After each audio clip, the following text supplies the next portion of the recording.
भैया हम लोग चले भाभी से मिलने। नंदिनी, डॉक्टर ने कहा कि सिर्फ कोई एक अंत जा सकता है, तो एक काम करते हैं भैया, आप भाभी से मिलाइए, हम लोग यही इंतजार करते हैं। नहीं नंदिनी, वैसे भी रात को रुकने की इजाजत नहीं है। परी घर में अकेली है, तुम जाकर परी का देखभाल करो। हम नीलिमा से मिलकर तुरंत ही घर वापस आ जाएंगे। जी जी भारत।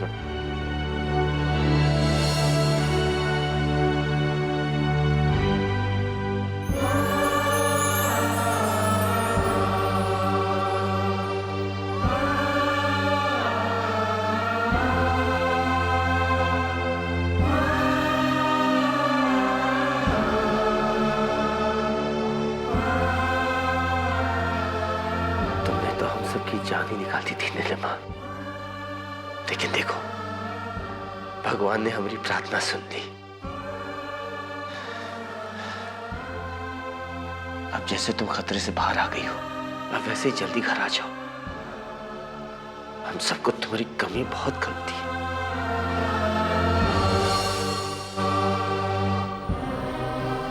किस्मत ने प्रिंस को एक बहुत बड़ा मौका दिया है। हाँ, दुबई जाने का मौका। उसे एक बहुत बड़ा कॉन्ट्रैक्ट मिला है। कह रहा था नीलिमा भाभी और भाई राजा को इस हालत में छोड़कर कैसे जा सकता है, लेकिन हमें लगता है उसे जाना चाहिए। तुम सुन रही हो ना नीलिमा? हम ठीक सोच रहे हैं ना? प्रिंस को जाना चाहिए। अगर वो नहीं जाएगा तो दोबारा ऐसा मौका उसे नहीं मिलेगा। लेकिन प्रिंस के जाने का मतलब यह है कि नंदिनी को भी साथ जाना होगा और साथ में परी को भी। मुझे समझ में नहीं आ रहा मुझसे अलग हम कैसे जी पाएंगे। अरे हमरे समझ में तो कुछ नहीं आ रहा है। बहुत बड़ी दुविधा में फंस गए हैं।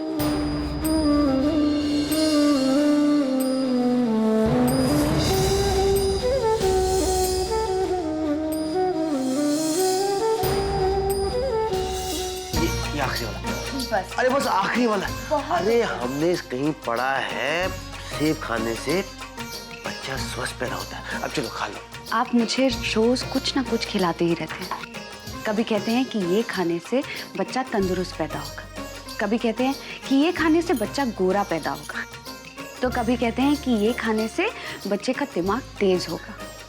अगर मैं इसी तरह रोज खाने लगी ना तो एक दिन जरूर मोटी हो जाऊंगी। अगर हो भी गई तो क्या फर्क पड़ता? अरे नीलिमा, अब तुम हमारी पत्नी ही नहीं, तुम्हारे बच्चे की माँ भी बनने वाली हो। आप भी ना। अच्छा पता है नीलिमा, हमारे मन में अजीब अजीब सवाल आते हैं। कभी कभी हम सोचते हैं कि लड़का होगा या लड़की, और अगर लड़का होगा तो क्या वो डॉक्टर बनेगा, और अगर लड़की तो क्या वो वैज्ञानिक। अरे तुम्हारे मन में क्या सवाल आते हैं, बताओ ना। मैं इतना नहीं सोचती। मेरे लिए तो बस इतना ही बहुत होगा कि हमारा बच्चा एक अच्छा इंसान बने, बिल्कुल आपकी तरह, जो लोगों का ध्यान रखना जानता हो, उसके दिल में सबके लिए प्यार हो। मुझे तो बस एक सीधा साधा सच्चा बच्चा चाहिए, जो अपने साथ साथ हम दोनों का भी नाम रोशन करेगा।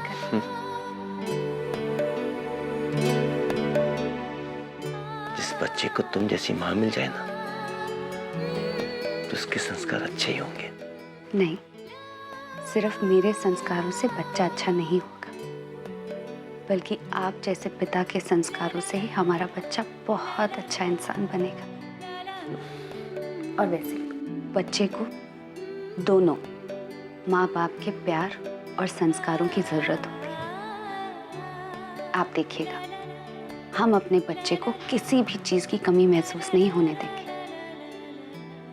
और मैं तो कहती हूँ कि मैं अपने बच्चे को अपनी नजरों से कभी दूर नहीं होने दूंगी।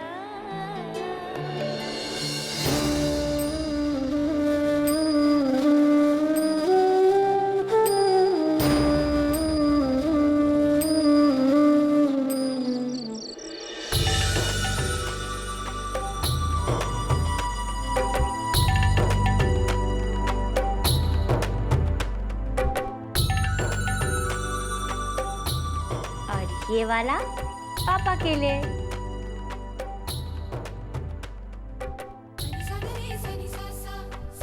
बस माँ, और नहीं।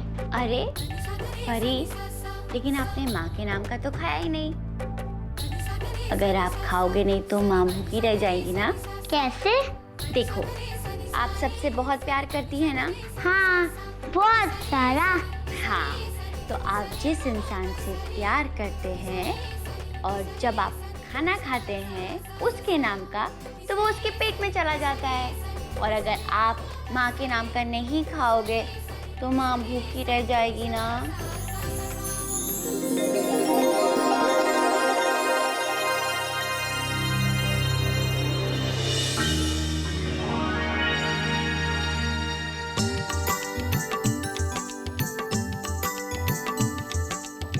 राजा मामा आ गए। कैसी है हमारी गुड़िया है? मामा, बड़ी माँ की तबीयत कैसी है? हमने आज बड़ी माँ के लिए भगवान जी से प्रार्थना की थी और भगवान ने हमारी प्यारी परी गुड़िया रानी की प्रार्थना सुन ली। बड़ी माँ बिल्कुल ठीक है, खतरे से बाहर है ना? खुशी की बात है? आ जाओ, आ जाओ। अब हम अपने हाथों से अपनी गुड़िया रानी को खाना खिलाते हैं। आ जाओ। ओह नो मामा, आप भूल गए, हम सिर्फ माँ के हाथ से खाना खाते हैं और सोते समय हम सिर्फ माँ से ही लोरी सुनते हैं। हमारा सब काम माँ के ही हाथ से होता है, इसलिए तो माँ कहती है माँ के बिना हमारा कोई काम नहीं होता। राजा भैया, परी को हम खाना खिला देते। आप भी थके होंगे, आपने कुछ नहीं खाए सुबह से। आप खाना खा लीजिए।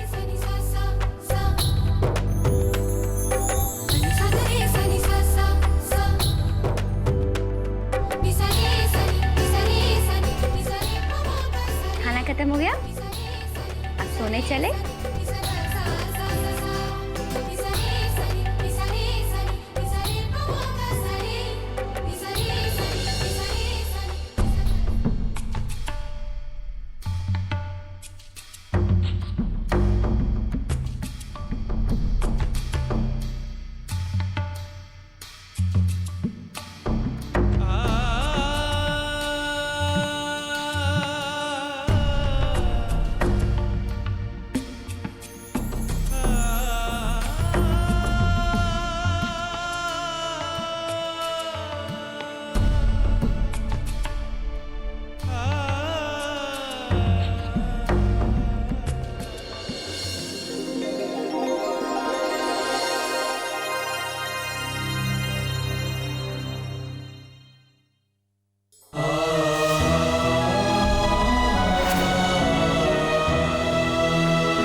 तुम्हारी तरह अब हमें भी नंदिनी की आदत पड़ गई है परी, बचपन से लेके आज तक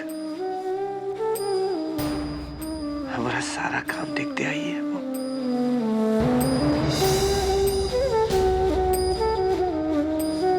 अगर वो दुबई चली जाएगी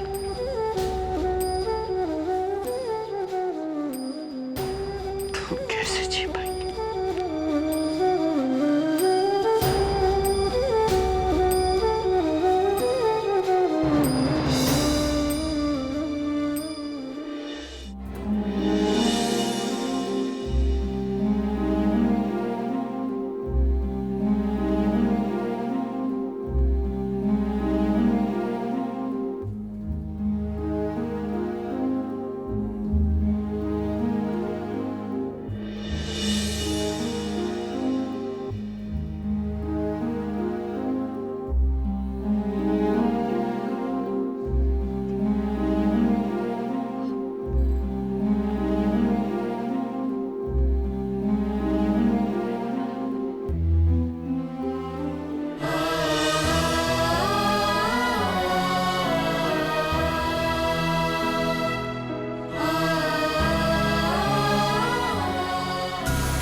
माँ पापा कहाँ गए?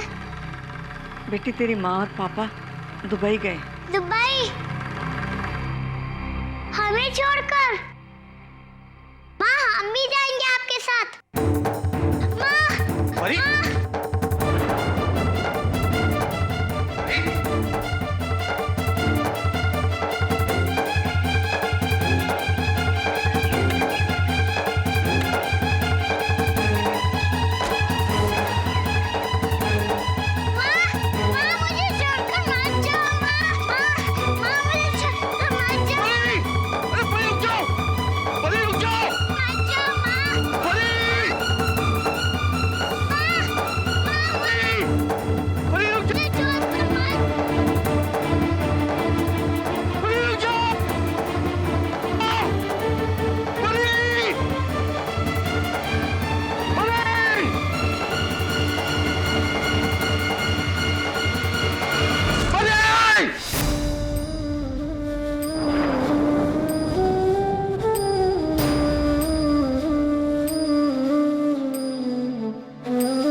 हेलो सर, मैं प्रिंस बोल रहा हूँ। सर मैंने ये बताने के लिए फ़ोन किया है कि फैमिली प्रॉब्लम्स की वजह से मैं दुबई नहीं जा पाऊँगा। आई एम सॉरी, मुझे अपना डिसीजन बदलना पड़ रहा है। मिस्टर प्रिंस, अचानक ये फैसला क्यों ले लिया आपने? हमारे बीच सब कुछ फाइनल हो चुका था और फिर ये आपका तो ड्रीम प्रोजेक्ट था। सर बहुत सोचने के बाद ही मैंने ये फैसला किया है। मैं जानता हूँ कि दुबई जाना मेरा सपना था। मैं ये भी जानता हूँ कि मैं कितना बड़ा मौका मिस कर रहा हूँ, लेकिन सर मैं ये भी जानता हूँ अगर इस मुश्किल की घड़ी में मैं अपने परिवार को पीठ दिखाकर चला गया तो शायद मुझसे ज़्यादा स्वार्थी और बुरा इंसान कोई नहीं हो सकता। ये बात भी मैं अच्छी तरह जानता हूँ। आई एम सॉरी सर, मैं दुबई नहीं जा पाऊंगा। तुम दुबई जाओगे प्रिंस?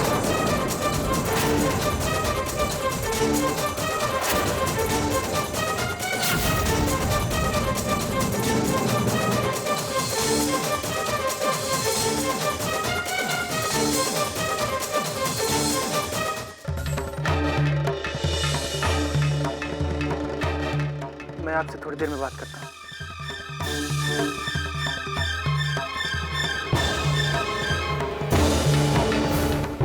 लेकिन राजा भैया, भाभी को इस हालत में छोड़ के दुबई? यूं समझ लो नंदिनी,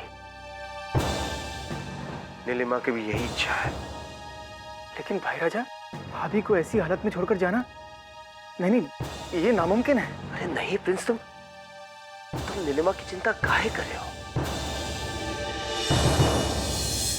अरे हम सब है ना, हम सब है नीलिमा को संभालने के लिए। देखो प्रिंस, अगर तुमने हमारे लिए इतना बड़ा मौका गवा दिया तो हम अपने आप को संभाल नहीं पाएंगे। प्रिंस, जिंदगी में ऐसे मौके बार बार नहीं आते। और वैसे भी नीलिमा खतरे से बाहर आ चुकी है, देख लेना वो बहुत जल्द ठीक हो जाएगी। लेकिन प्रिंस, जब वो ठीक हो जाएगी और उसे पता चलेगा कि तुमने इतना अच्छा मौका गवा दिया तो वो ये सह नहीं पाएगी। नहीं प्रिंस, हम तुम्हें ऐसा करने नहीं देंगे। भाई राजा, आप चाहते हैं कि परेशानी की इस घड़ी में मैं आपको अकेला छोड़कर चला जाऊं? नहीं भाई राजा, मैं इतना स्वार्थी नहीं हो सकता। और फिर मैं ये कैसे भूल जाऊं कि नीलिमा भाभी जिस हालत में, वो मेरी वजह से। नहीं प्रिंस, नीलिमा तुम्हारा कोई दोष नहीं।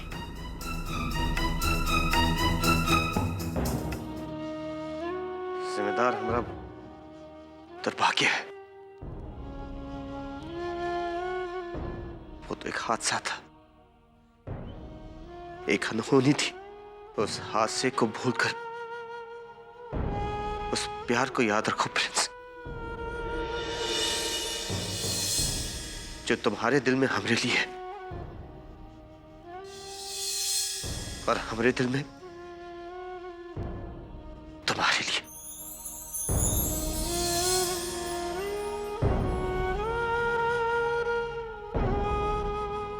अगर तुम सचमुच में हमारी खुशी चाहते हो तो तुम जाने की तैयारी करोगे। अरे प्रिंस, तुम्हारी तरक्की में ही हमारी खुशी है, इसलिए जिद करना छोड़ दो।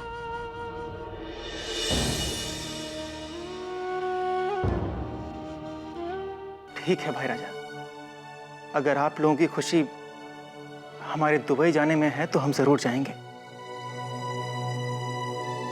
लेकिन भाई राजा, इस कॉन्ट्रैक्ट को पाने के लिए हमें अगले 8 दिनों में जाकर वहां ज्वाइन करना होगा।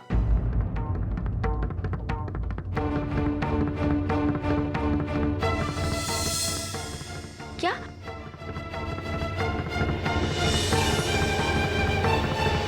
आठ दिन? हाँ नंदिनी, उन लोगों की यही शर्त है। कल तक मुझे सारे डॉक्यूमेंट्स जमा करने हैं और एक एग्रीमेंट भी साइन करना है।